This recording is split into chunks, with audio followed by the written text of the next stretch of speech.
Hi guys, so another update. We're about 36 hours in now, 38 hours in, and I really feel like I've paid the price so far. It's been headwinds all the way, so it was a real struggle to get out the Irish Sea, as I may have already said, and has continued like that over the last 24 hours.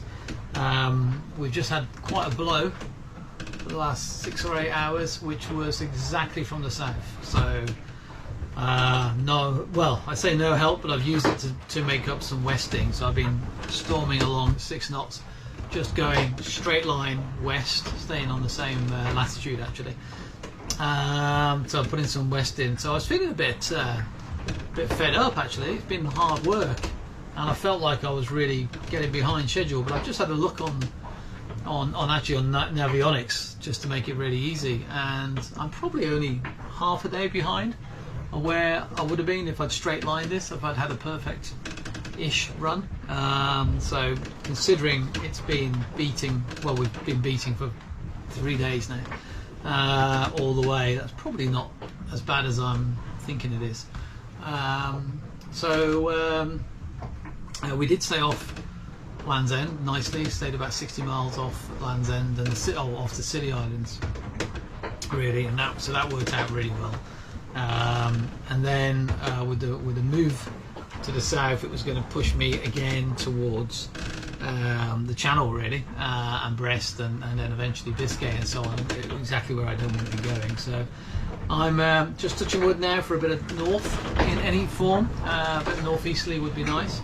I haven't been able to get any forecasts. My VHF is definitely, not that I was expecting much at this point now, but previously my VHF is definitely not getting the range it should do without the antenna.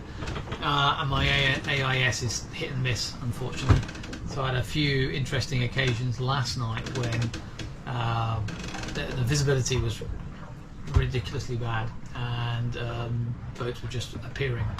And then appearing on the AIS about the same time as I could see them, so within that sort of 1.5–2 miles range.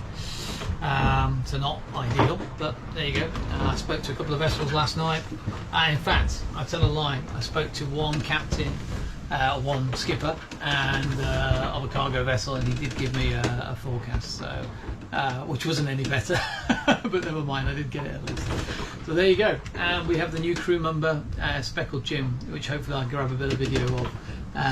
It's a very plump pigeon that arrived last night. It looks like a homing bird. He's got rings on his feet, and he was in a really bad way. So he's spent the evening, and he's had some water this morning, and he's had a peck at a bit of bread, and I think he's beginning to feel like himself again, all being well. So we'll see how long he stays. Maybe we can train him to bring us forecasts. Who knows? Talk soon. Take care. Bye. So this is Speckled Jim. Speckled Jim joined us last night. Very much worse for wear. He was a sorry state when he arrived, he or she, and obviously needed a rest. And given we were at least 60 miles to the nearest bit of land, I felt like he could stay, and he's looking a lot better now. So he stayed on board all night, and he's been hopping around from place to place. Tried to get in the cabin at one point, flew into the cabin. I had to chuck him back out, and as you can see there, he's had a big drink this morning, and he's tried to have a nibble at some food, but I still don't think like that he's feeling up to it, although he's had a try at the pita bread there. He's obviously covered the cockpit in some remains for me, which I've cleaned up already, and looks like I'm going to need to do again.